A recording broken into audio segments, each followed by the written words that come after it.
నాకు మనం దేవుని వైపు మరింత బలముగా వెళ్ళుటకు అవసరమైన ఒక అంశాన్ని ధ్యానిద్దాం. దేవుని పిల్లారా, బైబిల్ దేవుడు ప్రసాదించిన మహాజ్ఞాన గ్రంథము అనే సంగతి మనకు తెలుసు. బైబిల్ నుండి దేవుని మనస్సు మనకు కనపడుతూ ఉంటుంది. మనం ఎలా బ్రతకాలి, తన దగ్గరకు ఎలా చేరుకోవాలి అన్న దాని గురించి దేవుడు ఎప్పటికప్పుడు వివరణలను ఇస్తూ ఉంటాడు బైబిల్లో. మనం దానిని చదవటం ద్వారా అనేక విషయాలను గ్రహించుకుని ఆ పరమాత్ముని చెంతకు చేరుకోవడానికి నిరంతరము కృషి చేస్తూ తాపత్రయపడుతూ ప్రయత్నిస్తూ ఉండాలి. ప్రపంచంలో ఏ తండ్రి కూడా తన బిడ్డల పట్ల చూపించని గొప్ప మనస్సును పరలోకమందున్న తండ్రి, ఆత్మలకు తండ్రి అయిన దేవుడు మనందరి పట్ల చూపిస్తున్నాడు. మనకు ఈ లోక సంబంధమైన జీవనాన్ని ప్రసాదించాడు. మనం జీవించడానికి కావలసిన సమస్త వనరులను, వస్తువులను, ఆహార పదార్థములను ఈ ప్రకృతిలో దేవుడు ఉంచాడు. మన జీవితంలోని లేక మనం ఈ శరీరంతో బ్రతికే ఈ బ్రతుకులోని అనేక దశలను కూడా దేవుడు మనకు తెలియపరుస్తున్నాడు. మనం పసివాళ్లుగా ఉంటాం, బాలురుగా ఉంటాం, యవనులుగా ఉంటాం, తర్వాత వృద్ధులమైపోతుంటాం. మన జీవితము, మన శరీరము వయసు పెరిగే కొద్దీ మార్పులకు లోనవుతూ ఉంటుంది అనే సంగతి మనందరికీ తెలిసినదే. అలాగే ఈ బ్రతుకు తరువాత కూడా మనం మారవలసిన స్థితిగతులు ఉన్నవి అని తెలియచేయడానికి దేవుడు అనేక విధాలైనటువంటి పద్ధతుల ద్వారా, కార్యక్రమముల ద్వారా తెలియపరచడానికి, మనకు నేర్పించడానికి నిరంతరము ప్రయత్నిస్తూనే ఉన్నాడు. క్రీస్తుని ఈ లోకానికి పంపించాడు. క్రీస్తు రావటం వెనుకున్నటువంటి పరమార్థం ఏమిటి? యేసుక్రీస్తు గారిని ఈ లోకానికి పంపించడం వెనుక ఉన్నటువంటి దేవుని ఆలోచన ఏమిటి? పాపాలు పరిహరించటమేనా, లేక మరేదైనా ఆలోచన ఉన్నదా అని మనం చూసినప్పుడు దేవుని మనస్సులలో ఉన్నటువంటి గొప్ప సంగతులు మనకు ప్రసాదించాలి అని దేవుడు ఆశపడుతున్నటువంటి గొప్ప స్థితిని కూడా ఆయన తెలియపరుస్తున్నాడు. ఈ ప్రపంచంలోని మిగిలిన మతాలతో క్రైస్తవ్యాన్ని వేరు చేసేది దేవుడు అనే ఆయన మనసు ఎలా ఉంటుంది అని తెలియపరిచేదే క్రైస్తవ్యం. బైబిల్ గ్రంథంలో దేవుడు చెప్పిన విషయాలు కేవలము ఈలోక సంబంధమైనవి మాత్రమే కాకుండా మన బ్రతుకు రాబోయే లోకముతో ముడిపడి ఉన్నది అనే విషయాన్ని కూడా తెలియజేస్తూ ఉంటాయి. క్రీస్తును పంపించడం వెనుకున్నటువంటి ప్రధానమైన ఉద్దేశం అదే. ఈ భూమి మీద ఈ జీవితాన్ని ఇచ్చిన దేవుడు ఇక్కడితో మనలను ముగించేయక, ఈ భూమి మీద మనలను ఈ దేహంలో, ఈ శరీరంలో ఉంచినటువంటి దేవుడు ఈ దేహాన్ని ఇక్కడితో ఆపు చేసేయక, మరణం తర్వాత కూడా ఈ గొప్పదైన దేహానికి, మన ఆత్మకు ఒక ఉన్నతమైన దశను ప్రసాదించాలి అని ఆశపడ్డాడు. దానిని అనేక పద్ధతుల ద్వారా దేవుడు తెలియచేస్తూ ఆయన బిడ్డలమైన మనలను ఆలోచింపచేస్తూ వెళ్ళాడు. క్రీస్తు రాక వెనుకున్నటువంటి మరొక ప్రధానమైన ఉద్దేశము మరణించిన వారు తిరిగి బ్రతుకుతారు అనే సంగతిని తెలియచెప్పటం. ఈ మాట వినడానికి చాలా కష్టంగా ఉంటుంది ఎవరికైనా సరే. ఆసుపత్రికి వెళ్ళిన వాడు బాగుపడి వెనక్కి వస్తాడు అంటే మనం నమ్ముతాం. విదేశాలకు వెళ్ళిన వాడు అక్కడ డబ్బు సంపాదించి వెనక్కు రాగలడు అంటే మనం విశ్వసించగలం. చిన్నపిల్లలుగా ఉన్న మన వాళ్ళు కొంతకాలానికి వయసుకు వస్తారు, తరువాత వృద్ధులవుతారు అంటే మనం జీర్ణించుకోగలం. కానీ మరణించిన వారు తిరిగి లేస్తారు అనే మాట ఈ ప్రపంచానికి వినపడితే దానిని నమ్మడానికి చాలా చాలా ఆలోచిస్తుంది. కానీ అది వాస్తవం. మరణించిన వారు తప్పనిసరిగా తిరిగి బ్రతుకుతారు, నిర్ణయింపబడిన ఆ రోజు వచ్చేటప్పటికి. మరి దీన్ని ఎలా నమ్మడం? ఆ విషయాన్ని ప్రపంచంచే నమ్మింప చేయడానికే యేసుక్రీస్తు గారిని ఈ లోకానికి పంపించి ఆయన ద్వారా, లేక ఆయన బ్రతుకున్నటువంటి కాలంలో గొప్ప గొప్ప కార్యములను దేవుడు జరిగించాడు. ఈ విషయాన్ని క్రీస్తు నోట పలికించాడు. ఆయన ద్వారా చేతలలో కూడా తండ్రి అయిన దేవుడు చూపించాడు. క్రీస్తు నోట పలికించాడు, ఆయనచే జరిగించాడు. ఏమని అంటే, మరణం తర్వాత ప్రతి మనిషికి మరొక జీవితం ఉన్నది అని, మరణం తర్వాత ఈ దేహము తిరిగి బ్రతుకుతుంది అని. యోహాను సువార్త 5వ అధ్యాయము 28వ వచనం. దీనికి ఆశ్చర్యపడకుడి, ఒక కాలము వచ్చుచున్నది, ఆ కాలమున సమాధులలోనున్న వారందరూ ఆయన శబ్దము విని, మేలు చేసిన వారు జీవ పునరుద్ధానమునకును, కీడు చేసిన వారు తీర్పు పునరుద్ధానమునకును బయటకు వచ్చెదరు అంటున్నారు.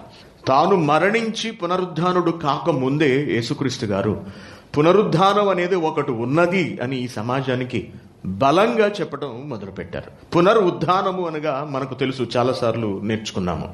నాశనమైన స్థితి నుండి తిరిగి మహిమ గలదిగా లేపబడుట. నాశనం కాబోయేది ఏది? ఈ మానవ దేహము మట్టిలోనికి వెళ్ళి మట్టిగా మారిపోతుంది, నీళ్ళల్లోనికి వెళ్ళి కుళ్ళిపోతుంది. నిన్న తూర్పుగోదావరి దగ్గర ఎక్కడో మరి కొన్ని శవాలు కొట్టుకొచ్చాయటండి. ఆ ఫోటో పేపర్లో వేశాడు. ఎముకలు మాత్రమే ఆకారాన్ని కలిగి ఉన్నాయి, మాంసం అంతటిని కూడా చేపలు తినేసేయండి. తలంతా కూడా కేవలం కపాలము మాత్రమే ఉన్నది, మాంసం లేదు, కండరాలు లేవు, ఏమీ లేవు. పాదాల వరకు విడిపోయాయి ఎక్కడికక్కడ ఎముకలు. కేవలం ఆ పాదాలను కనెక్ట్ చేసే ఆ పెద్ద ఎముక మాత్రమే ఉన్నది, మిగిలినవి లేవు. శరీరం నాశనం అయిపోతుంది, అయినప్పటికీ తిరిగి బ్రతుకుతుందా? అదే సవాలుతో కూడినటువంటి విషయం అన్నమాట అండి. క్రీస్తు క్రైస్తవ్యము ఈ ప్రపంచానికి ఇచ్చే భరోసా అదే. ఈ దేహము సర్వనాశనం అయిపోయినా తిరిగి దాని యథాస్థితిని పొందుకుంటుంది. మరణించిన వారు తిరిగి లేస్తారు. తాను మరణించక ముందే, లేవక ముందే యేసుక్రీస్తు గారు ఈ సంగతిని నాటి ప్రపంచానికి తెలియపరుస్తున్నారు తన మాటల ద్వారా. ఏమంటున్నాడు? ఒక కాలము వచ్చుచున్నది. ఏంటి దీనికే ఆశ్చర్యపోతున్నారు మీరు? తండ్రి అయిన దేవుడు నాకు అధికారం ఇచ్చాడంటేనే మీరు ఆశ్చర్యపోతున్నారు. దీనికి ఆశ్చర్యపడకండి మీరు. ఒక కాలము వచ్చుచున్నది, ఆ కాలమున సమాధులలోనున్న వారు అందరూ ఆయన శబ్దము విని బయటకు వస్తారు, బ్రతుకుతారు అన్నాడు. ఆయన శబ్దము విని అనే పదాన్ని ప్రయోగించాడు. ఆయన శబ్దము విని అనగా దేవుని మాట విని, లేక క్రీస్తు మాట విని సమాధులలో నుండి బయటకు వస్తారు. ఇదంతా ఆశ్చర్యం అండి. సమాధి చేసిన తర్వాత సరే అయితే మీరు వచ్చే నెల 29ని రండి, సమాధిలో ఉన్న లేచి బయటకు వస్తాడు అన్నాం అనుకోండి, ఎలా ఉంటుందండి? అసలు వినడానికి ఏమైనా సమంజసంగా ఉంటుందా? తండ్రి చచ్చిపోయాడు, తీసుకెళ్లి సమాధి చేసేసాం మనము. ఆ పాస్టర్ గారు ప్రార్థన చేసిన తర్వాత, నాయన ఒక 25 ఏళ్ల తర్వాత రండి, ఫలానా తారీఖున మీ నాన్నగారు సమాధిలోంచి లేచి బయటకు వస్తాడు అంటే పిచ్చెక్కిందా పాస్టర్ అనుకుంటాం మనం. ఈ సమాజం నమ్మలేని, అంగీకరించలేని ఒక కఠోరమైన వాస్తవం ఇది. యేసుక్రీస్తు గారు మాట్లాడుతున్నారు. ఏమిటంటే, సమాధులలో ఉన్న వారందరూ ఆయన శబ్దము విని, మేలు చేసిన వారు జీవ పునరుద్ధానమునకు, కీడు చేసిన వారు తీర్పు పునరుద్ధానమునకును బయటికి వచ్చెదరు అంటున్నాడు. బయటకు వచ్చెదరు. బయటికి రావడానికి అసలు శరీరం ఏది కుళ్ళిపోయిందిగా ఎక్కడికక్కడ.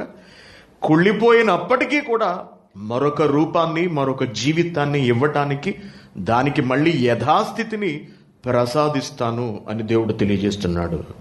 ఎంత గొప్పగా ఉందో చూడండి, ఎంత విచిత్రంగా ఉన్నదో చూడండి. దేవుని పిల్లలారా, దీన్ని ప్రజల మనస్సులలో స్థాపించడానికి యేసుక్రీస్తు గారు చాలా కష్టపడ్డారు. చాలా విషయాలు తెలియజేశారు. ఆయన చాలా సంగతులు నేర్పించారు. ప్రజలు తాను బ్రతికుండగానే ఈ విషయాన్ని నమ్మాలి అని ఆయన చాలా బలీయంగా కోరుకున్నారు.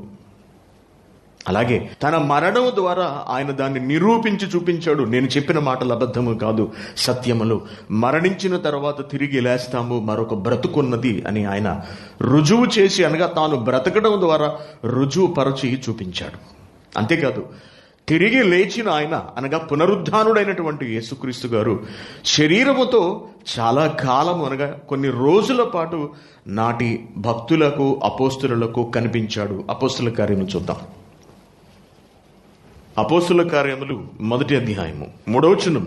ఆయన శ్రమపడిన తరువాత 40 దినముల వరకు వారికి అగపడుచు అన్నాడు. చూడండి, ఆయన శ్రమపడి మరణించి తిరిగి లేచిన తర్వాత 40 దినముల వరకు వారికి అగుపడుచు అనగా కనపడుచు, దేవుని రాజ్య విషయములను గూర్చి బోధించుచు. ఆయన మరణించి తిరిగి లేచిన తరువాత కూడా బోధ కొనసాగించాడు. దేవుని రాజ్యమును గూర్చి బోధించుచు అనేక ప్రమాణములను చూపి వారికి తన్ను తాను సజీవునిగా కనబరుచుకొనెను అంటున్నాడు. అనేక ప్రమాణములు చూపి నేను తిరిగి లేచాను, మరణించిన నేను బ్రతికాను, మరణం తర్వాత జీవం ఉన్నది, బ్రతుకున్నది, ఈ శరీరం తిరిగి జీవిస్తుంది, మీరు కూడా తిరిగి బ్రతుకుతారు అనే విషయాన్ని ఆయన అనేక రుజువులు చూపించి అపోస్తలులకు తనను గురించి ప్రకటించుకుంటూ వెళ్ళాడు ఆయన. అనగా పునరుద్ధానమును ఆయన నిరూపించాడు. తాను బ్రతికుండగా ప్రకటించాడు. తన మరణము తిరిగి లేవడం ద్వారా పునరుద్ధానం ఉన్నదని నిరూపించాడు. తాను తిరిగి లేచిన తర్వాత ఏదో ఒకరోజు అలా కనపడి, కేవలం శిష్యులకు మాత్రమే కనపడి వెళ్ళిపోవటం కాకుండా అనేక రోజుల పాటు వారి మధ్యలో ఉండి వారికి అనేక సంగతులు బోధించాడు. అనగా ఆయన బ్రతికున్నప్పుడు ఎలా వారితో మాట్లాడాడు, ఎలా వారి మధ్యలో సంచరించాడు, ఎలా వారితో కలిసి బ్రతికాడు, తిరిగాడు, అలాగే మరణించి తిరిగి లేచిన తర్వాత కూడా వారి మధ్యను అలాగే ఉండి మరణించిన వారు తిరిగి లేస్తారు, బ్రతుకుతారు, బ్రతుకున్నది అని ఆయన నిరూపించాడు. ఇలా అనేక పద్ధతుల ద్వారా దేవుడు మానవాళిని ఆలోచింప చేయడానికి ప్రయత్నిస్తూనే ఉన్నాడు. దానిలో అతి ప్రధానమైనది క్రీస్తు ఈ లోకమునకు రావటము, పునరుద్ధానమును ప్రకటించటము, మరణించి పునరుద్ధానుడు కావటము, పునరుద్ధానుడై అనేకులకు కనిపించటము. ఈ పద్ధతి కాకుండా ఇంకా అనేక పద్ధతుల ద్వారా దేవుడు మానవాళికి ఎప్పుడు జ్ఞానాన్ని తెలియపరచడానికి ప్రయత్నిస్తూ వెళుతున్నాడు. నేటి నుండి కాదు, అనగా క్రీస్తు కాలం నుండే కాదు, అప్పటికి ముందు నుండి కూడా దేవుడు మరణించిన మనిషికి మరొక బ్రతుకున్నది అని అనేక రుజువులను చూపిస్తూ వెళుతున్నాడు. దానిలో ప్రధానమైనది ప్రకృతిని చూపిస్తున్నాడు దేవుడు మనుషులకు. ప్రకృతిలోని కొన్ని జీవులలో జరిగే ప్రత్యేక కార్యక్రమములు, మరణించిన అవి తమను తాము సమాధి చేసుకున్నటువంటి జీవులు, కుళ్ళిపోయినటువంటి జీవులు తిరిగి కొత్త జీవితాన్ని పొందుకోవడాన్ని ప్రకృతిలో దేవుడు భద్రపరిచాడు. దానిలో మనందరికీ తెలిసినది విత్తనము. మనం భూమిలో విత్తుతున్నటువంటి విత్తనము కుళ్ళిపోతుంది, నాశనమైపోతుంది, అది మరణిస్తుంది. మరణించి అది అక్కడితో అంతర్ధానం అయిపోవట్లేదు, కానీ మరణం తరువాత ఒక కొత్త జీవితాన్ని అది తెచ్చుకుంటుంది. బైబిల్లో అనేక సందర్భాల్లో దీనికి సంబంధించిన వివరణ మనకు కనబడుతుంది. చాలాసార్లు చూసాం. మనకు కూడా తెలుసు, మన ఇళ్ళ దగ్గర ఏమైనా విత్తనాలు చల్లామనుకోండి, విత్తనంలో ఏముంటుందండి? ఎండిపోయిన ఒక గింజ. ఈ ఎండిపోయిన గింజ మట్టిలోకి వెళ్ళేటప్పటికి మట్టిలోకి ఏది వెళ్ళినా కుళ్ళిపోతుంది కదండి, మీకు తెలుసు, మనందరికీ తెలుసు. మట్టిలో ఏది వెళ్ళినా మట్టిలోకి చివరికి ఇనుమును పెట్టినా కొంతకాలానికి అది హరించుకుపోతుంది. మట్టి తనలో కలిపేసుకుంటుంది, ఏ లోహానైనా సరే, ఏ పదార్థానైనా సరే. ఇక గింజ ఎంత చెప్పండి, గట్టిగా ఇలా నలిపితేనే నలిగిపోయే గింజలు, విత్తనాలు ఎంత. అటువంటి విత్తనము మట్టిలోకి వెళ్ళి నీరు తగిలేటప్పటికీ అది కుళ్ళిపోయి నాశనమైపోతుంది, చచ్చిపోతుంది. చచ్చిపోయి అక్కడితో ఉండిపోకుండా తిరిగి కొత్త జీవితాన్ని తెచ్చుకుంటుంది. అదే మొక్క. మనం వడ్ల గింజలు విత్తుతుంటాం వరి చేల కొరకు. ఏ గింజలు ఎందుకు విత్తుతున్నాం? గింజ ఎప్పుడో కోయబడినది, ఎప్పుడో దాన్ని పక్కన పెట్టాము, కొంతకాలం నిలవ ఉంచాము దాన్ని, తర్వాత కొన్నేళ్ల తర్వాత తీసుకొచ్చి దాన్ని మట్టిలోకి విత్తుతుంటే అది చనిపోయి కొత్త జీవితాన్ని తెచ్చుకుంటుంది, కొత్త జీవిగా బయటకు వస్తుంది. ఎందుకు ఇలా జరుగుతుంది? విత్తనములిచ్చి చెట్లను ఎందుకు దేవుడు సృష్టించాడు? విత్తనము ద్వారా మరొక బ్రతుకున్నది అని ఈ ప్రపంచానికి నేర్పించడానికి. దేవుడు చేసిన ఏ వస్తువుకు నాశనం ఉండదు, ఏ జీవమునకు నాశనం ఉండదు. జీవము అనగా శక్తి రూపాంతరము చెందుతుంది తప్పించి శక్తికి నాశనము లేదు. దేవుని శక్తి స్వరూపాలు అనే పాఠంలో నేను మీకు తెలియజేశాను. రాబోయే రోజుల్లో మళ్ళీ అది వస్తుంది, దేవుని శక్తి స్వరూపాలు సిలబస్లో వస్తుంది. అది ఏ వస్తువుకి నాశనం ఉండదని, ఏ జీవికి నాశనం ఉండదు. దేవుడు తయారు చేసింది అవి శాశ్వతములు కావంటే రూపములను మార్చుకుంటాయి అంతే. విత్తనానికి మరొక బ్రతుకుంది, మరొక జీవితం ఉంది. విత్తనానికే ఉన్నప్పుడు మనకుండదా? కాబట్టి విత్తనాన్ని చూసి నేర్చుకోమంటున్నాడు దేవుడు, అధ్యయనం చేయమంటున్నాడు దేవుడు. ప్రకృతిని చూడమంటున్నాడు. యోబు గ్రంథము 12వ అధ్యాయం 7వ వచనం చూడండి. మృగములను విచారించుము, అవి నీకు బోధించును. ఆకాశ పక్షులను విచారించుము, అవి నీకు తెలియచేయును. భూమిని గూర్చి ధ్యానించిన ఎడల అది నీకు బోధించును అంటున్నాడు. భూమిని గూర్చి ధ్యానించిన ఎడల అది నీకు బోధిస్తుంది. భూమి గురించి ఆలోచించు, నీకు బోధిస్తుంది. పక్షులను విచారించు, నీకు నేర్పిస్తాయి. ఏవి నేర్పిస్తాయి? దేవుని గూర్చిన జ్ఞానమును నేర్పిస్తాయి. ఏమిటి దేవుని గూర్చిన జ్ఞానమును కలిగి ఉండడం అంటే? దేవుని గూర్చిన జ్ఞానమును కలిగి ఉండడం అంటే ఏమిటి? దేవుడు మన పట్ల కలిగి ఉన్నటువంటి ఆలోచనలను తెలుసుకోవడము. దేవుని గూర్చిన జ్ఞానం కలిగి ఉండటం. దేవుడు సంతోషించేటట్టుగా మన జీవితమును, మన బ్రతుకును మనము మలచుకోవటము, అది దేవుని జ్ఞానమును గ్రహించడం. మనకి దేవునికి అనుకూలముగా, పవిత్రముగా, పరిశుద్ధముగా ఈ శరీరమును దేవునికి సమర్పించడము, అది దేవుని జ్ఞానమును అనుసరించి నడుచుకోవడము, దేవుని జ్ఞానమును తెలుసుకోవడం. అంటే ప్రకృతి అంతా కూడా మనకి జ్ఞానమును నేర్పిస్తూ ఉంటుంది ఎల్లప్పుడూ ఎల్లప్పుడూ ఎల్లప్పుడూ. గింజలు కేవలం పండించుకు తినడానికే మనం అనుకుంటాం తప్పించి, గింజలు కేవలం పండించుకు తినడానికి అనుకుంటాం తప్పించి అవి తిరిగి బ్రతుకుతున్నవి కదా అని మనం ఆలోచించము. కొరింథీయులకు రాసిన పత్రిక చూడండి. కొరింథీయులకు రాసిన మొదటి పత్రిక 15వ అధ్యాయంలో 35వ వచనం. అయితే మృతులు ఎలాగు లేస్తారు? మృతులు అనగా చనిపోయిన వాడు ఎలా బ్రతుకగలడు? వాడి శరీరం నాశనం అయిపోతుంది కదా, మరి ఎటువంటి శరీరంతో వాడు సమాధిలో నుండి మరలా తిరిగి బయటకు వస్తాడు అనే అనుమానంతో ఒకడు ప్రశ్న వేశాట. మృతులు ఎలాగు లేతురు, వారెట్టి శరీరముతో ఒత్తురు అని ఒకడు అడుగును. అయితే ఓ అవివేకి, నువ్వు కొంచెం బుర్రపెట్టి ఆలోచించు, నువ్వు కాస్త ఆలోచించు, నీ అవివేకాన్ని విడిచిపెట్టు, ప్రకృతిని చూడు ఒకసారి. నీవు విత్తునది చచ్చితేనే గాని బ్రతికింపబడదు కదా. నీవు విత్తినది చచ్చితేనే గాని బ్రతికింపబడదు కదా. నీవు విత్తుదానిని చూడగా అది గోధుమ గింజ అయినను సరే, లేక మరి ఏ గింజ అయినను సరే, కేవలము ఒట్టి గింజనే విత్తుచున్నావు గాని దానికి పుట్టబోవు శరీరమును విత్తుట లేదు కదా. నారుమడి వేసినప్పుడు కేవలం ధాన్యమును జల్లుతామే తప్పించి వరి మొక్కలను మనమేమి జల్లట్లేదే, పెట్టట్లేదే. దానిలో ధాన్యమును అనగా గింజలను మనం జల్లినప్పుడు అది మొలకెత్తితే వచ్చిన ఆ మొక్కలను పీకి మళ్ళీ నాట్ల పేరుతో కదండి వేస్తారు. నాట్లేనంటారు. నాట్ల పేరుతో తిరిగి వాటిని మనం పాతుతూ ఉంటాం ఒక క్రమంలో. కానీ మనం మొక్కలను పుట్టించడం లేదు, గమనించండి. మొక్కలను నాటడం లేదు, గమనించండి. విత్తనాలు చల్లుతున్నాం అంతే.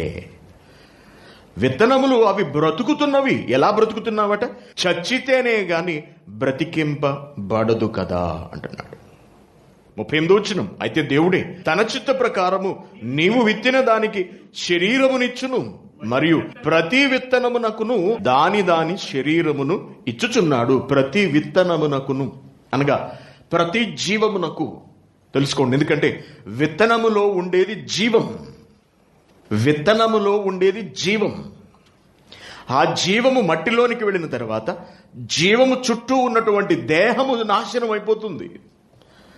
జీవము చుట్టూ ఉన్నటువంటి దేహము లేక జీవమును నిలిపి ఉంచడానికి అవసరమైనటువంటి భౌతిక పదార్థము నాశనం అయిపోతుంది. దానిలోని జీవమునకు కొత్త శరీరం వస్తుంది. అనగా జీవము యథాతథంగా ఉంటుంది. రూపములు మారుతాయి. ముందు ఒక విత్తనం రూపంలో దాని చుట్టూ పిండి పదార్థంతో, కార్బోహైడ్రేట్తో నిండి ఉన్నటువంటి ఒక జీవము, అది మట్టిలో పడి కుళ్ళిపోయి చచ్చిపోయిన తర్వాత, అనగా కార్బోహైడ్రేట్ అంతా పోయిన తర్వాత ఒక కొత్త శరీరంతో, కొత్త ఆకృతితో, కొత్త రూపంతో మన కళ్ళ ముందు కనబడుతూ ఉంటుంది. మనుషులు ఎలా బ్రతుకుతారు, ఎటువంటి శరీరంతో వస్తారు అని మీరు అనుకుంటున్నారేమో. ఇది క్రమము అని నేర్పిస్తున్నాడు.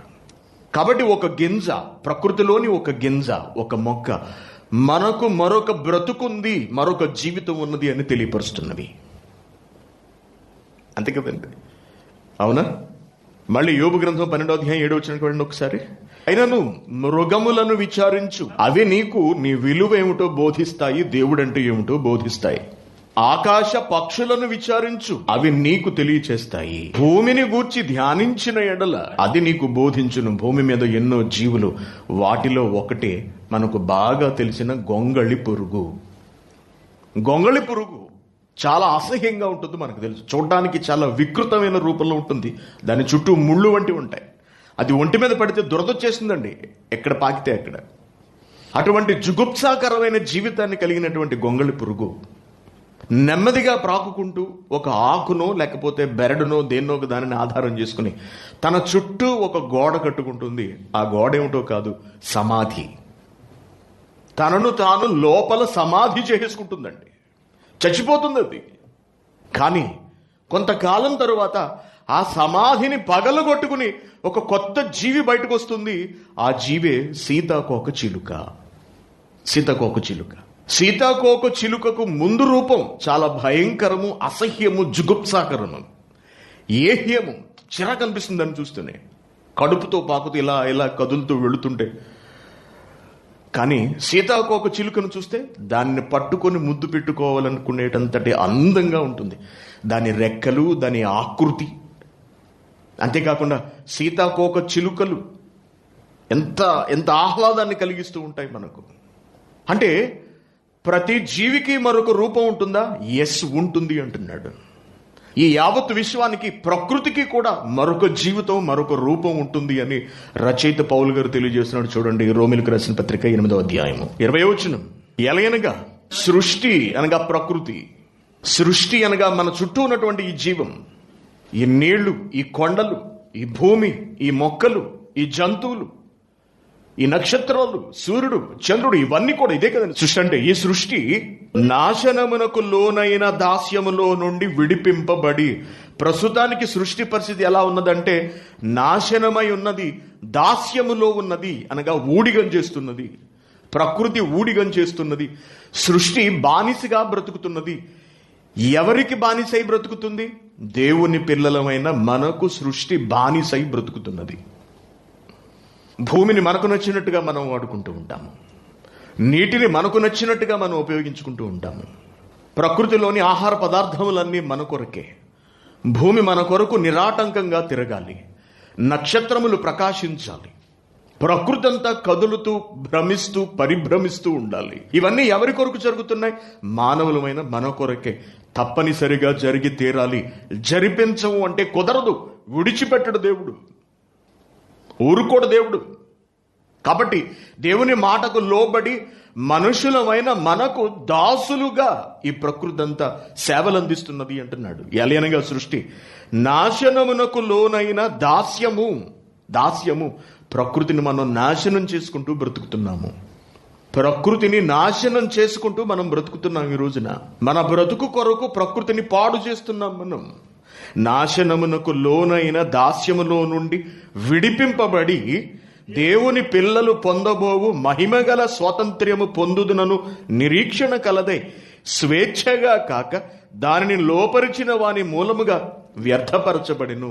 ప్రకృతికి కూడా ఉన్నటువంటి ఒక ఆశ, ఎదురుచూపు ఏమిటంటే దేవుని పిల్లలు పొందబోవు మహిమగల స్వాతంత్ర్యము తాను కూడా పొందుతాను.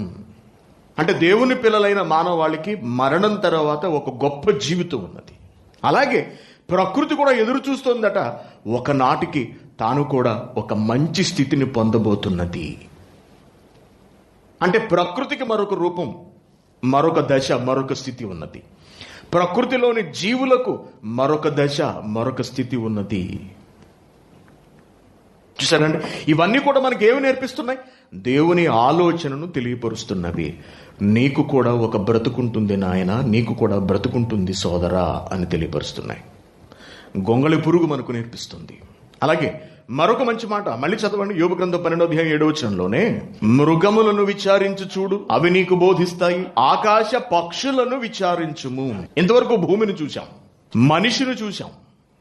ఈ రెండిటికి మరొక జీవితం ఉన్నది అనే సంగతి మనకు అర్థమవుతోంది. ఒక గొంగళి పురుగును చూశాం, మనకు అర్థమైంది. ఒక చేపలను చూసాం, మత్స్యములను చూస్తే మనం ఎలా బ్రతకాలో అవి మనకు నేర్పిస్తూ ఉంటాయి అంటాడు. ఉప్పు చేప అనే పాఠాన్ని మనం చూసాం. ఉప్పు నీటిలో సంచరిస్తూ బ్రతుకుతున్నటువంటి చేప, సముద్రంలోని చేప, ఆ సముద్రపు నీటిలో ఉన్నటువంటి ఉప్పును తన శరీరంలోనికి రానివ్వదు, తీసుకోదెట్టి పరిస్థితుల్లోనూ. ఉప్పు చేప అయినా సరే మనం ఉప్పు వేసి వండవలసినది తప్పించి ఉప్పు వేయకుండా వండితే సముద్రంలోని చేప కూడా చప్పగానే ఉంటుంది. అది మనకేమి నేర్పిస్తుంది? పాపం ఉన్నటువంటి ఈ లోకంలో మనం బ్రతుకుతున్నప్పటికీ కూడా పాపము మనలోనికి, మన హృదయంలోనికి, మన శరీరంలోనికి రానివ్వకుండా మనం జాగ్రత్త పడాలి అనే సంగతిని మనకు నేర్పిస్తుంది. ఇలా ప్రకృతి అంతా నేర్పిస్తోంది. దానిలో పక్షులు కూడా మనకు జ్ఞానమును నేర్పిస్తున్నాయట, జ్ఞానాన్ని బోధిస్తున్నాయట, దేవుని మనస్సును తెలియపరుస్తున్నాయట, మనం నడుచుకోవలసినటువంటి విధానాన్ని వ్యక్తపరుస్తున్నాయట. ఎలా? యెషయా గ్రంథము 40వ అధ్యాయము 31వ వచనం చూడండి. యెహోవా కొరకు ఎదురు చూచువారు నూతన బలము పొందుతారు. దేవుని కొరకు ఎదురు చూస్తున్నావా? ప్రభువు కొరకు ఎదురు చూస్తున్నావా? దేవుని పట్ల విశ్వాసం ఉన్నదా? దేవుడే ఆధారము, దిక్కు అని ఆయన మీద నువ్వు ఆధారపడుతున్నావా? యెహోవా కొరకు ఎదురు చూచువారు నూతన బలమును పొందుదురు. వారు పక్షిరాజు వలె రెక్కలు చాపి పైకెగురుదురు అంటున్నాడు. పక్షిరాజు అంటే ఏమిటో మనకు తెలుసు. పక్షిరాజుకు ఉన్నటువంటి మరొక పేరే అనగా పక్షులలో రాజు, పక్షులకు రారాజు, కింగ్. జంతువుల్లో కింగ్ అనగానే మనం ఏం చెప్తామండి? సింహం. సింహం అంట. చేపలలో కింగ్ అనగానే మనకి ఏది గుర్తొస్తుంది? తిమింగలం గుర్తొస్తుంది. దాని ఆకారము, దాని శక్తి ఎంత గొప్పది అన్నది. పావులలో కింగ్ అనగానే మనం ఏం చెబుతాం? కింగ్ కోబ్రా అంటాం. చూసారండి? కింగ్ కోబ్రా అనగా అత్యంత శక్తివంతమైనది. కాటు వేసిందా మనిషి బ్రతకటం చాలా కష్టం. అంత పవర్ఫుల్. దాని కోపం కానీ, దాని ఆవేశం కానీ, అది బుసగొట్టడం కానీ మనం వింటే, అందుకే పావును చూడగానే మనం టెర్రెక్కిపోతాం. ఇవన్నీ కింగ్స్ అన్నమాట. అలాగే పక్షులకు రాజు, పక్షులలోనే రాజు గ్రద్ద. మనందరికీ బాగా తెలుసు గ్రద్ద అంటే. పక్షిరాజుల వలె రెక్కలు చాపి పైకి ఎగిరిపోతారు, అలయక పరుగెత్తుదురు, సొమ్మసిల్లక నడిచిపోతారు. ఎవరి వలె? పక్షిరాజు వలె. ఈ పైకి పక్షి ఎంత పైకి వెళుతుందంటేనండి, గ్రద్ద ఎంత పైకి వెళుతుందంటే కొన్ని కిలోమీటర్లు వెళ్ళిపోతుందండి పైకి. కిలోమీటర్స్. ఏ పక్షి కూడా అంత ఎత్తుకు వెళ్ళదండి. కొన్ని కిలోమీటర్ల ఎత్తున ఎగురుతూ ఉంటుంది పక్షి ఎప్పుడు కూడా. అక్కడి నుండి కిందకు చూస్తుందండి గ్రద్ద. అక్కడి నుండి కిందకు చూస్తుంది. కిందనున్న కోడి పిల్ల దానికి కనిపిస్తుంది. కోడిపిల్ల ఎంత చిన్నది ఉంటుందండి? కొంచెం దూరంగా ఉంటేనే రోడ్డు మీద కోడిపిల్ల ఉందన్న సంగతే మనకు తెలియదు. అటువంటిది పైకి వెళ్ళిపోయే కొద్ది భూమి మీద ఉన్న వస్తువులన్నీ చిన్నగా కనపడుతూ ఉంటాయి. మనకు తెలుసు, విమానంలోంచి మనం చూస్తూ ఉంటాం. అంత పైనుండి తనకున్నటువంటి సూక్ష్మమైన కళ్ళతో భూమి మీద ఉన్న కోడిపిల్లను చూసి అత్యంత వేగంగా వచ్చి టక్కని దాన్ని ఖర్చుకుని వెళ్ళిపోతుంది. పెద్ద పెద్ద పావులనే పట్టుకుని వెళ్ళిపోతుంటుందని మనం చూస్తూ ఉంటాం. గ్రద్దకున్నటువంటి సామర్థ్యం అది బహుబలమైనది. దాని బలముతోనే అది అంత ఎత్తుకు ఎగరగలుగుతుంది. మిగిలిన పక్షులతో సాధారణంగా కలవదండి గ్రద్ద అనేది. ప్రత్యేకంగా ఉంటుంది. దాని టీవీ వేరు, దాని శైలి వేరు, దాని వేటాడే విధానం వేరు. అందుకే గ్రద్ద మనకి ఎక్కడ సాధారణంగా కనిపించదు. చూడండి, కాకులు కనపడుతూ ఉంటాయి, ఎందుకంటే కింద ఎగురుతూ ఉంటాయి. పిచ్చుకలు కనపడుతూ ఉంటాయి, కిందే ఉంటాయి. అవి చెట్ల మీద మాత్రం ఎగురుతూ ఉంటాయి. గ్రద్ద అలా కాదు, సాధారణంగా కనిపించదు గ్రద్ద కింద. దాని వేటాడే విధానం వేరు, దాని జీవన విధానం వేరు. దేవుని పిల్లలాట. పక్షితో లేదా పక్షి రాజుతో, గ్రద్దతో మానవులను పోల్చి మాట్లాడుతున్నాడు దేవుడు. ఎందువలన? కీర్తన గ్రంథము 103వ అధ్యాయము 5వ వచనం. పక్షిరాజు యవ్వనము వలె నీ యవ్వనము కొత్తదగుచుండును అంటున్నాడు. పక్షిరాజు యవ్వనము వలె నీ యవ్వనము క్రొత్తదగుచుండును. యవ్వనము కొత్తదవుతుందట. ఇదేదో బాగుంది వెంటకి. పక్షిరాజు యవ్వనము వలె నీ యవ్వనము క్రొత్తదగుచున్నట్లు అంటున్నాడు. పక్షిరాజు యవ్వనము అంత విలువైనదా? దాని యవ్వనము క్రొత్తదవుతూ ఉంటుందా? ఆలోచించండి దేవుని పిల్లలారా. యవ్వన దశ అనేది మన జీవితంలో చాలా ప్రాముఖ్యమైనది. 30వ పడిలో పడగానే అయిపోయింది ఇంక వయసు అనుకుంటుంటాం మనం, 30కి రాగానే. అందుకే యవ్వనంలోకి ప్రవేశించిన వెంటనే పెళ్లి చేసేసుకోవాలి. 25 ఏళ్లకు 23 ఏళ్లకు వివాహం చేసేసుకోవాలి మగపిల్లలు అని ఆశపడుతూ ఉంటారు. త్వరగా 16, 17, 18, 19, 20 ఏళ్ళకి వివాహం జరిగిపోవాలి, వయసులో ఉండగానే వివాహం జరిగిపోవాలి అని తల్లిదండ్రులు తమ కుమార్తెల కొరకు ఆలోచిస్తూ ఉంటారు. కారణం ఏమిటి? యవ్వనం అనేది చాలా ప్రాముఖ్యమైనది. మనిషి జీవితంలోని అనేక దశలలో యవ్వన దశ అత్యంత విలువైనది, చాలా శక్తివంతమైనది. యవ్వనంలో మనిషి చాలా చురుకుగా ఉంటాడు, చాలా వేగంగా ఉంటాడు. మానవుని దశలన్నిటిలోనూ కూడా, జీవన పరిణామ దశలన్నిటిలోనూ కూడా, అనగా ఒక మనిషి జీవన దశలన్నిటిలోనూ కూడా యవ్వనము బహుశ్రేష్టమైనది. దేవుని పిల్లలారా, యవ్వనాన్ని కోల్పోవడానికి మనం ఎప్పుడూ ఇష్టపడమండి. ఎప్పుడూ ఇలాగే ఉండాలనుకుంటాం. అందుకే జుట్టుకు రంగేసేస్తుంటాం, మీసాలు కూడా రంగేసేస్తుంటాం అవసరం అయితే. అవునా? వయసు పెరిగిపోతుంది అనుకోండి, మామూలు షర్ట్లు వేసుకుంటే వయసు తెలిసిపోతుందని ఏం చేస్తుంటారు, టీ షర్ట్లు. మామూలు ప్యాంట్లు అయితే తొడలన్నీ ఎండిపోయి కనపడుతుండని చెప్పి జీన్స్ ప్యాంట్లు. ఇవి పురుషులు పడే తాపత్రం. ఇంకా మొత్తం నెత్తి మీద ఉన్న వెంట్రుకలన్నీ ఊడిపోయి గుండె అయిపోయింది అనుకోండి, విగ్గు పెట్టి చేసుకుంటారు అంతే. ఎందుకు? తల మీద వెంట్రుకలు లేకపోతే అందంగా ఉండవు, మనిషి చూడడానికి బాగోడు, పెద్ద వయసు కింద కనపడుతుంటారు. అందుకే సన్నగా ఉండి నవయవ్వనులాగా బ్రతకటానికి ప్రయత్నిస్తూ ఉంటారు స్త్రీలేమిటి, పురుషులేమిటి. ఇకపోతే ఆడవాళ్ళ దగ్గరికి వెళితే వయసు దాచుకోవడానికి, యవనులుగా కనపడడానికి వీళ్ళు పడే తాపత్రయం గురించి ఇంకా అసలు మనం చెప్పాల్సిన అవసరమే లేదు. సలూన్లన్నీ వీళ్ళ కొరకే ఉన్నాయి. ఈ దేశంలో కోట్ల దినార్ల బిజినెస్ సలూన్ బిజినెస్, అవునండి కదా? సలూన్లలో పనిచేసే వాళ్ళకి ఒక్కొక్కరికి హెయిర్ డ్రెస్సర్కి 1500 దినార్లు జీతం. ఏంటి, తలకత్తిరింపేసేవాడు 1500 దినార్లు జీతమా? 3 లక్షలు ఇండియన్ కరెన్సీలో శాలరీ సర్టిఫికెట్లు వస్తున్నాయి, ఆశ్చర్యపోతుంటాం. హెయిర్ డ్రెస్సర్, లేకపోతే మేకప్, ఏదో నెయిల్స్, ఏంటి గోల్డ్ శుభ్రం చేసి దానికి బ్రష్ కొట్టి పెయింట్ అవి వేసి ఆవిడ జీతం 800. పొద్దునుంచి సాయంత్రం వరకు డ్యూటీలో అక్కడ తగలబడి ఆ ఫైల్స్ అన్ని నెత్తి మీద వేసుకుని మునిగి మెంటలు ఎత్తిప్పించుకుంటే ఇచ్చే జీతం 400, 500 చచ్చిపోతుంటారు. అది కూడా ఇవ్వటానికి జస్ట్ గోల్డ్ క్లీన్ చేసి రంగు వేసినందుకు 800, 900, 1000 దినార్లా. ఎందుకు? వేళ్ళు యవ్వనపు వేళ్ళులా ఉండాలి. ఏమండి, ఇక్కడ మొత్తం ముడతలవి పడిపోతున్నట్టండి, ఇక్కడ లోపల నుంచి తాడేసి ఈ చెవులకి వెనక్కి కట్టి లాగుతారట. అప్పుడు ఈ ముడతలన్నీ పోయి స్ట్రైట్గా వచ్చేస్తుందట. నవ్వినా కానీ ముడతలు పడదట. మనం చూసి నవ్వితే ముడతలు పడుతుంటుంది అక్కడ. ఈ బొగ్గలు అవి జారిపోతే ఇలా పైకి దారాలు వేసి పైకి లేపుతారంటే లోపల కనపడదు. లేకపోతే ఇంజెక్షన్ చేసేస్తారటండి, లోపలికి ఇంజెక్ట్ చేసేస్తారు మెడిసిన్ని. అప్పుడు చక్కగా బూరు బొగ్గలా గల కనపడుతుంటాయి. ఈ బొగ్గలు అంటే జారిపోకుండా, వేలబడిపోకుండా ఇవన్నీ చేస్తున్నారు లేదండి సలూన్లో పనిచేసేవాళ్ళు, తెలుసా? Very good. ఎందుకు? యవ్వనంగా కనపడాలి. ఎందుకంత తాపత్రయం? అది ఉండేది కాదండి, అది పోతూ ఉంటుంది. ఒక్కసారి యవ్వనం పోయిందా, వయసు దాటిందా, ఇహ అది వెనక్కి వచ్చే ప్రసక్తే లేదు. ఇది జంతువులలోనేమిటి, మనుషులలోనేమిటి, ప్రతి దానిలోనూ కూడా మనకు కనబడుతూ ఉంటుంది.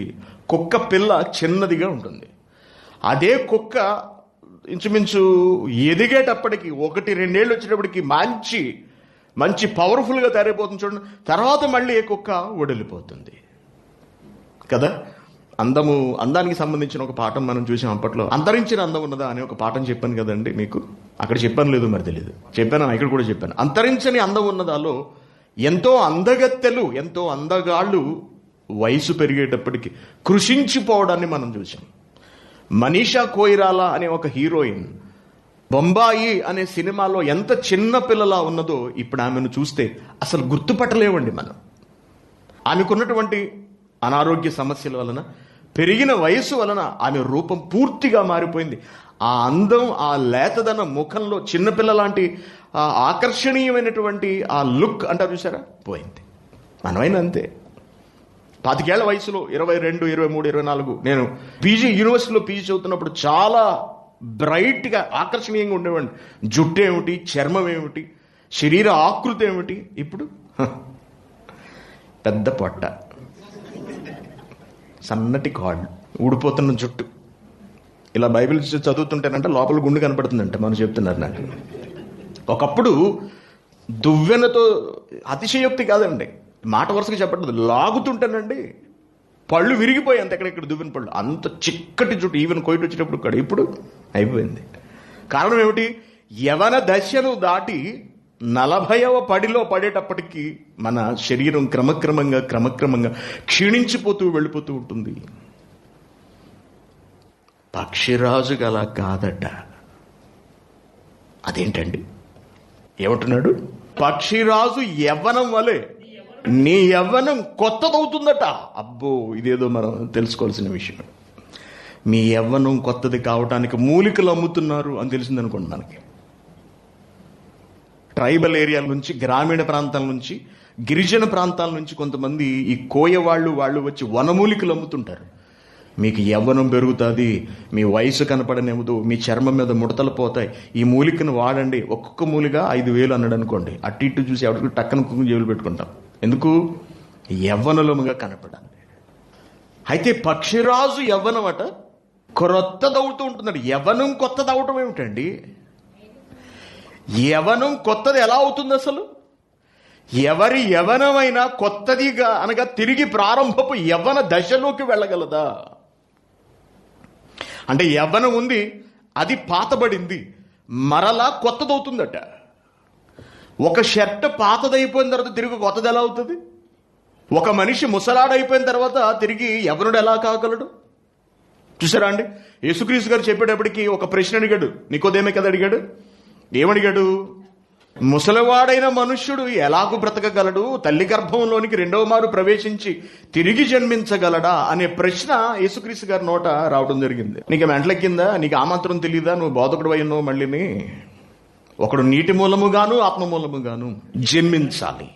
అంటే శరీరం ఏమీ వెనక్కి రాదు, శరీరం వెనక్కి రాదు, నీ జన్మ మారుతుంది అంటున్నాడు. అంతే ఇక్కడ యేసుక్రీస్తు గారు చెప్పిన మాటలో. నువ్వు తిరిగి జన్మిస్తావు, నీ శరీరం తల్లి గర్భంలోకి వెళ్ళదు, వెనక్కి రాదు అంటున్నాడు. Very good. మరి యవ్వనం ఉండి అది గతించిపోయిన తర్వాత యవ్వనము ఎలా తిరిగి వెనుకకు గ్రద్దకు వస్తుంది అన్నది మనకు తెలిస్తే, దానితో పోల్చి మనలను ఎందుకు చెబుతున్నాడు, మన గురించి ఎందుకు మాట్లాడుతున్నాడు దేవుడు అన్నది మనకు అర్థమవుతుంది. Very good. గ్రద్ద గురించి మనం ఆలోచిద్దాం. గ్రద్ద వయసు 70 ఏళ్ళు అట. 70 ఏళ్ళు బ్రతుకుతుందండి. చాలా బలమైనది మనకు తెలుసు. గ్రద్ద మంచి బలవర్ధకమైన ఆహారం తింటుంది కాబట్టి చాలా ఏపుగా ఎదుగుతుంది. గ్రద్ద శరీరంలో కొన్ని అవయవాలు నిరాటంకంగా నిరంతరము ఎదుగుతూ ఉంటాయి. దానిలో అతి ప్రధానమైనది అది ఆహారం తినడానికి ఉపయోగపడే ముక్కు. ముక్కు. ఈ ముక్కు ఎదుగుతూ గద్ద ముక్కు అంటారు చూసారండి, అది అలా వంపు తిరిగిపోతుందండి. ఎదిగే కొద్దీ వంపు తిరిగి గద్ద ముక్కు అని ఎవరినో అంటారు మన సినిమాల్లో. మారుతీరావు అనే ఆయన్ని గద్ద ముక్కు పంతులు గారు ఏదో అంటూ ఉంటారు. అది గ్రాడ్యువల్గా ఎదిగే కొద్దీ అదలా వంపు తిరిగి ఆహారం తీసుకోవడానికి ఇబ్బంది ఏర్పడుతుంది. ఇది గ్రద్దకు 40 ఏళ్ళు వచ్చేటప్పటికి జరుగుతుందండి. 40 years. ఆహారం తినడానికి ఉండదు, శుష్కించిపోతూ ఉంటుంది. ఎలా తింటుందండి? ఇలా వంగిపోయి ఉంటుంది కదా. మనలాగా చేత్తో పీసులు చేసుకు తింటాక లేదు కదండి. ముక్కుతోనే పొడుచుకు తినాలి, ముక్కుతోనే పట్టుకు తినాలి. ముక్కు పట్టుకోవడానికి వంగిపోయింది. కింద మరొక పెదవి లాంటిది ఉంటుంది కదండి. పై కోణం ఒకటి ఉంటుంది, కింద పెదవి ఉంటుంది. పైది చిన్నది ఉంటేనే, అనగా పైది క్రిందది సమానంగా ఉంటేనే పట్టుకోవడానికి వీలుగా ఉంటుంది. అంతే తప్పించి పైది వంగిపోయి ఉంటే ఎలాగో హోల్డ్ చేస్తుంది, పట్టుకోవడానికి కుదరదు. కాబట్టి తిండి లేక అల్లాడిపోతుందటండి గ్రద్ద. ఇకపోతే దాని శరీరంలోని గోళ్ళు కూడా నిరంతరము ఎదుగుతూనే ఉంటాయి. ఇవి ఎదిగి ఇలా ముడుచుకుపోతాయి. అంతే కదండి. గోర్లు ఎదిగిన తర్వాత ఇలా కిందకి దిగిపోతే చూడండి, మనకైనా సరే సరిగ్గా కత్తిరించుకోకపోతే. అలాగా ఆహారం పట్టుకోవడానికి లేదు, ఎందుకంటే గోర్లు సహాయం లేదు, ఇలా గ్రిప్ ఉండదు, ఇలా తిరిగిపోయి ఉంటాయి కాబట్టి. తినడానికి ముక్కు సహకరించట్లేదు. ఇకపోతే దాని ఒంటి మీద ఉన్నటువంటి రెక్కలతో లేదా ఈకలు అంటారు చూసారా అండి, ఈ ఈకలు అవి చాలా పెద్దవిగా ఎదిగిపోతాయి. పెద్దవి ఎప్పుడైతే అయ్యాయో గ్రద్ద బరువు పెరిగిపోతుంది. బరువు ఎప్పుడైతే పెరిగిందో ఎగరడానికి చాలా కష్టం అవుతుంది, ఎత్తుకి ఎగరడం కష్టం అవుతుంది. ఇలా దాని శరీరంలోని గోళ్ళు, దాని ముక్కు, దాని రెక్కలు బాగా పెరిగిపోయి, ఈకలు సంఖ్య పెరిగిపోయి, వాటి థిక్నెస్ మందము పెరిగిపోయి ఎగరడానికి ఇబ్బంది పడి, తినడానికి తిండి లేక నానా అవస్థలు పడే దశకు వెళ్ళిపోతుందట. ఇంచుమించు 40 ఏళ్ళు వచ్చే నాటికి. ఇప్పుడు గ్రద్ద ముందు ఉన్నటువంటి అవకాశములు 2. ఒకటి, తిండి లేక మాడి చచ్చిపోవటము, లేదా ఎవడో ఒకడికి చేతికి దొరికిపోయి వాడి చేతిలో చావటము. రెండవది, తనను తాను తిరిగి బ్రతికించుకోవడం. 2 ఆప్షన్స్లో గ్రద్ద ఎందుకు కింగ్ అయిందో, ఎందుకు రాజు అయిందో మనం ఆలోచించాలి. ఇక్కడ ఎందుకు గ్రద్దను రాజుతో పోల్చాడు దేవుడు? రాజ టీవీ అండి దాన్ని. మరొక బ్రతుకు కొరకు, మరొక జీవితం కొరకు గ్రద్ద చేసేటటువంటి సాహసం ప్రపంచంలో ఏ పక్షి చేయలేదు. చాలా గ్రేట్ అన్నమాట అండి. ఒంటరిగా ఉన్న ప్రదేశానికి వెళ్ళిపోతుందట. మానవులు ఎవరు తన మీద దాడి చేయలేని, ఇతర జీవులేవి కూడా తన మీద దాడి చేయలేని ఏకాంత స్థలమునకు వెళ్ళిపోయి మొట్టమొదట తన ముక్కును బండరాయి వేసి కుట్టుకోవడం మొదలుపెడుతుందట. మన ముక్కును దేనికైనా వేసి కుట్టుకోగలమో? ముక్కుకి ఏదైనా తగిలింది అనుకోండి, వెంటనే ఒక్కసారిగా చళ్ళు మనిపోతుంది శరీరం అంతా. ముక్కు కనుక వెంటనే కళ్ళ నీళ్ళు వచ్చేస్తాయి. అటువంటిది ముక్కును బండకేసుకుని టప్పా టప్పా కొట్టుకోవడం మొదలు పెడుతుందండి. ఎంత బాధ ఉంటుందో మీరు ఆలోచించండి. ముక్కు మాంసం లోపలి నుండి, ఆ కుదురు నుండి కదిలిపోవాలన్నమాట. కదిలిపోయేంత వరకు కొట్టుకుంటుందటండి. దాని ముక్కు నుండి రక్తం అలా నిరాటంకంగా కారిపోతూనే ఉంటుందట. ఒక్కసారి మొదలు పెట్టింది ముక్కు ఊడి పడేంత వరకు ఇంకా ఆపదు. ముక్కు ఊడి నేల పడిపోయేంత వరకు, విరిగిపోయేంత వరకు, లేదా ముక్కు 2 ముక్కలుగా విరిగిపోయేంత వరకు అలా కొట్టుకుంటూనే ఉంటుంది. ఆ ముక్కు విరిగిపోయిన తర్వాత అది మళ్ళీ నెమ్మదిగా ఎదగడం ప్రారంభిస్తుంది. లేదా మొత్తానికి మొదలులోకే ఊడిపోతే మళ్ళీ అది ఎదగటం మొదలు పెడుతుంది. అయితే ముక్కును 2 ముక్కలన్నా చేసేసుకుంటుంది, లేదా టోటల్గా కుతుకులో కన్నా తీసేసుకుంటుంది. ముక్కు ఎదిగిన తర్వాత కొంచెం వేగంగా ఎదుగుతుంది అనుకుంటా. ఒక 1-2 నెలలు ఎదుగుతుంది, లేక 3 నెలలకు ఎదుగుతుంది అనుకుంటా. ముక్కు ఎదిగేంత వరకు తను చాలా భద్రంగా కాపాడుకుంటుందటండి. ఎవరి కంట పడకుండా ఏకాంతంగా నివసిస్తుంది. ముక్కు ఎదిగిన తర్వాత ముక్కుతో ఎదిగిన తన గోళ్ళను పీకేసుకుంటుందటండి. ఎంత బాధ కలిగిస్తుందో మీరు ఆలోచించండి. లేకపోతే గోళ్లను రాయికేసి కొట్టేసుకుంటుంది, ఊడిపోయేంత వరకు కొట్టి రెండిట్లో ఎదురు చేస్తుందట. ఇకపోతే మిగిలిపోయినవి బరువైన రెక్కలు. తనకు వచ్చినటువంటి ముక్కుతో ఒక్కొక్క రెక్కను, ఒక్కొక్క ఈకను స్వయంగా తాను పీక్కుంటుందటండి. స్వయంగా. ఎంత బాధ ఉంటుందో ఆలోచించండి. ఏమండి, వెంట్రుకలు లాగితే మనకి ఎలా ఉంటుందండి? జుట్టుపట్టిన లాగితే తట్టుకోగలమండి? చాలా బాధ వస్తుంది. ఇంజక్షన్ చేయించుకున్నప్పుడు ప్లాస్టర్ వేస్తారు కదండి, అది లాగి చూడండి ఒకసారి, ప్రాణం వెలువెల్లాడిపోతుంది. మనకి కోడికి బొచ్చు పీకడం తెలుసు, అంతే కదండి. మన బొచ్చు కత్తిరించుకోవడం తెలుసు, మన బొచ్చు పీక్కోవడం మనకి ఎప్పుడు తెలియదండి. మనకు తెలుసా అండి? మనం ఎప్పుడైనా మన వెంట్రుకలను పీక్కుంటామా? పీక్కోం. బాధ. ఒకసారి ఒక వ్యక్తి, ఏ రాష్ట్రంలోనూ గుర్తు రావట్లేదు,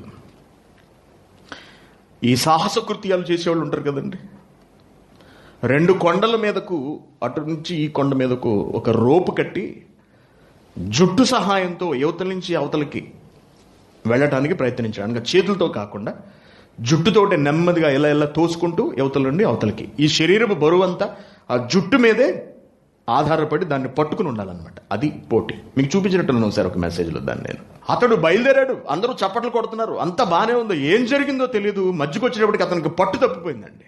తప్పిపోయి అతడు వెలవెల్లాడి చివరకు తన ప్రాణాన్ని కోల్పోయాడు. అలాగే ఆ తీగ మీద శవం అయిపోయి అలా ఉండిపోయింది. ఎవరు వెళ్ళి కాపాడడానికి లేదు. ఎందుకు? మధ్యలో ఉన్నాడు అతను. మరొకళ్ళు వెళ్ళాలి అంటే ఎంతో ధైర్యం చేసి ఆ తీగను పట్టుకునే వెళ్ళి అతను లాక్ రావాలి తప్పించి మరొక అవకాశం లేదు. జుట్టు అంత ప్రమాదకరమైనది. వెంట్రుకలు కదా ఆఫ్టర్ ఆల్ ఏముందని అనుకుంటాం మనం. వాటికి కూడా చాలా బాధ, కుదుళ్లలో చాలా బాధను ఉంచాడు దేవుడు. కుదుళ్లలో సెలూన్లు లేవు మనటి వరకు, పిచ్చోళ్ళగా పెంచుకు తిరిగాను అంతే. చుట్టూ అంతకుముందు చూశారు కదండి ఎలా ఉండేది నా చుట్టూ, లైవ్లో మీరు చూసుకుంటారు. అవునా? పీకేసుకోవచ్చు కదా. ఏమండి, జుట్టు ఎక్కువ ఉంది చాలా మందికి, తలకత్తిరికలు వేయించుకోవట్లేదు, పీకేసుకోవచ్చు కదా. పీక్కోలేం, బాధ అటువంటిది. కోడికి జుట్టు బొచ్చు అంటాం కదండి, ఈకలు పీకడం మనకు తెలుసు, మన వెంట్రుకలు మనం పీక్కోవడం మనకు తెలియదు, మనం భరించలేం. అటువంటిది గ్రద్ద స్వయంగా తన ఈకెలను తానే పీక్కుంటుందట, లాగేసుకుంటుందటండి. అలా లాక్కుని లాక్కుని లాక్కుని రెక్కలను తేలిక చేసుకుంటుంది. బాగా ఆలోచించండి. దాని కొరకు ఇంచుమించు 150 రోజులు కేటాయిస్తున్నట్టంటే ఇదంతా జరగడానికి 150 రోజులు పడుతుంది. ఈ 150 రోజుల్లో తనను తాను వేటకు తిరిగి మరొక 30 ఏళ్ళు బ్రతకడానికి మార్గం సరళం చేసేసుకుంటుంది. ఏమిటది? ఎదిగిన తన ముక్కును సరిచేసుకున్నది, ఎదిగిన తన గోళ్లను సరిచేసుకుంది, విస్తరించిన తన రెక్కలను, వాటిలోని ఈకలను శుభ్రపరచుకుని తేలిక కాగలిగింది. అంతే, శరవేగంతో ఆకాశంలోకి దూసుకెళ్ళిపోతుంది. అంతవరకు ఎవరు తన మీద పడకుండా తన్ను తాను భద్రం చేసుకుంటుంది. ఇప్పుడు చదవండి, ఇక్కడ ఏమంటున్నాడు కీర్తన గ్రంథము, పక్షిరాజు యవ్వనము వలె నీ యవ్వనము ముగిసిపోయినా, పూర్తయిపోయినా తిరిగి ఏమవుతుందట? క్రొత్తదవుతుంది. 40 ఏళ్లకు గ్రద్ద ఆయుష్కాలం పూర్తి అయిపోయిందని మనం ఒకవేళ భావిస్తే, వాస్తవానికి దాని ఆయుష్కాలం 70 ఏళ్ళు. 40 ఏళ్లకే చనిపోయే పరిస్థితి వచ్చిందని మనం అనుకుంటే, తిరిగి దాన్ని మరొక 30 ఏళ్ల పాటు పొడిగించుకున్నది తన చేతల ద్వారా, తన నడత ద్వారా, తన ధైర్యం ద్వారా, తన త్యాగము ద్వారా. ఆలోచించండి. ఇప్పుడు పక్షిరాజు యవ్వనము వలె మన యవ్వనము కూడా కొత్తది కావాలి, కొత్తది కావాలి, కొత్తది కావాలి. ఎలా కొత్తదవుతుంది? కాబట్టి ప్రియమైన దేవుని పిల్లారా, పక్షిరాజు యవ్వనమునకు మన యవ్వనమునకు ఏదో సంబంధం ఉన్నది.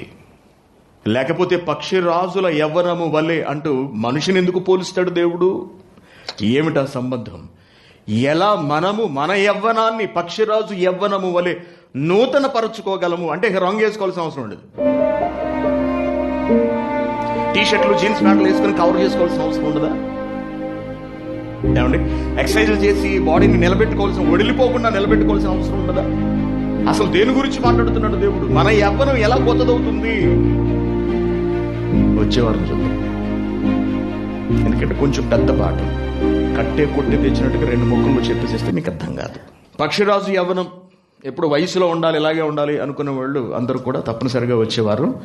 వినండి, ఓకే? Very good. దేవుని పిల్లారా, దేవుడు మన కొరకు ఎంత ఆలోచిస్తున్నాడు, ఎన్ని చేస్తున్నాడు, ఎన్ని చెబుతున్నాడు. వీటన్నిటి వెనుకున్నటువంటి కారణం ఏమిటండి? మనమందరం ఆయనతో కలిసి బ్రతకాలి. ఆ పరమాత్ముని సన్నిధిలో మనమందరం సంతోషించాలి, ఆయనతో కలిసి జీవించాలి. నా బిడ్డలు నా కళ్ళ ముందు ఉండాలి అని ఆయనకున్నటువంటి తాపత్రయము, ప్రేమ, వాత్సల్యము. మనం కూడా తన సన్నిధిలో, తన సమక్షంతో ఆనందంతో ఉండాలి, ఆయనతో కలిసి జీవించాలి అని తండ్రి అయిన దేవుడు ఆశపడుతున్నాడు. అందుకే మనకు మరొక బ్రతుకున్నది అని చెప్పడానికి ఎన్నో కార్యక్రమములను ఆయన ప్రకృతిలో జరిగిస్తున్నాడు. ఎన్నో విషయములను ఆయన సూచిస్తూ మనకు నేర్పిస్తున్నాడు. తన భావజాలాన్ని, తన ఆలోచనను, తన జ్ఞానమును మన వంట బట్టించాలి అని ఆయన తాపత్రయపడుతున్నాడు. అందుకే ఎన్ని అంశములు బైబిల్లో, ఎన్ని సంగతులు. బైబిల్ మత పుస్తకం కాదు, బైబిల్ మతం కాదండి, అదొక మత గ్రంథం కాదు, మహాజ్ఞాన గ్రంథము. మా క్లాస్మేట్ ఒక ఆవిడ, నేను ప్రసంగాలు పంపిస్తున్నాను ఈ మధ్య వరుసగా, వింటూ ఉందంటే నెమ్మదిగా,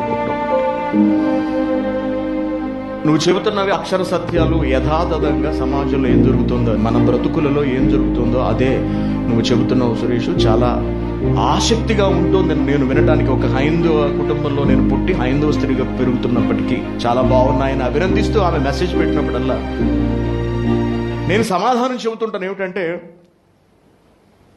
క్రైస్తవ్యం మతం కాదు, ఇది ఏ కొందరికో పరిమితమైనది కాదు, ఇది సత్యం, ఇది యథార్థం, ఇది వాస్తవం.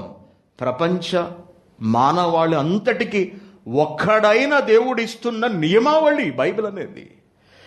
మేము ఫలానా మతానికి చెందిన వాళ్ళము కాబట్టి మేము దీనిలోనికి రాలేము, దీన్ని అనుసరించలేము అంటానికి ఎక్కడ లేదు, వీలు లేదు ఎక్కడ కూడా. ఎందుకంటే మనిషి ఒక్కడే, మనుషులందరికీ దేవుడు కూడా ఒక్కడే. ఒక్కొక్కరికి ఒక్కొక్క దేవుడు ఉండడు, ఒక్కడే దేవుడు ఉంటాడు. ఆ ఒక్కడైన దేవుడి ఆలోచన ప్రతి ఒక్కరి క్షేమాన్ని ఆశించి ఉంటుంది, ప్రతి ఒక్కరి మోక్ష సాధనకు సంబంధించినదై ఉంటుంది. హితవు పలికేవాడే దేవుడే. కాబట్టి నువ్వు చక్కగా ఆలోచించి సత్యాన్ని గ్రహించే ప్రయత్నం చెయ్యి అని సమాధానం పెడుతూ ఉంటాను అప్పుడప్పుడు నేను. మళ్ళీ కొంచెం గట్టిగా ఏమైనా చెప్పాం అనుకోండి, మత మార్పిడి అనుకుంటారేమో అని అదో భయం. అంతే కదండి, ఇది విషయం అని కొంచెం ఎక్కువగా వివరించి బాప్తిస్మం తీసుకోవాలి, మీరు ఇలా ఎంతకాలం ఉంటారు, సత్యం తెలుసుకుంటున్నారు కదా, మీరు మారండి చెప్పామనుకోండి, మత మార్పిడి చేయడానికి ఉన్నాడు అని పైకి అనకపోయినా, స్నేహితుడు అనే ఆలోచనతో పైకి అనకపోయినా లోపల ఉండొచ్చు కదా. కాబట్టి మతం కాదు, యథార్థము, వాస్తవము, ఇది సత్యము, ఇదే మార్గము, ఇదే ప్రపంచ మానవాళికి జీవము, అదే క్రైస్తవ్యము, అదే క్రైస్తవ్యము. కాబట్టి దానిలోని జ్ఞానాన్ని నేర్చుకుని తండ్రి చెంతకు చేరడానికి ప్రయత్నిద్దాం. అదే ఈ పాఠము. మిగిలింది వచ్చేవారు మనం కంటిన్యూ చేద్దాం. ప్రార్థన చేస్తాను, కళ్ళు మూసుకోండి. పరలోకమందున్న మా కన్న తండ్రి, మీకు వందనములు ఆయన.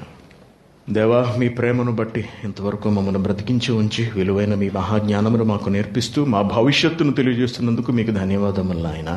ఏ ఉద్దేశంతో వచ్చారో ఆ వాక్యమును మీ బిడ్డలకు తెలియజేశాను తండ్రి. దేనిని ఆశించి వచ్చారో దానిని అందించాను.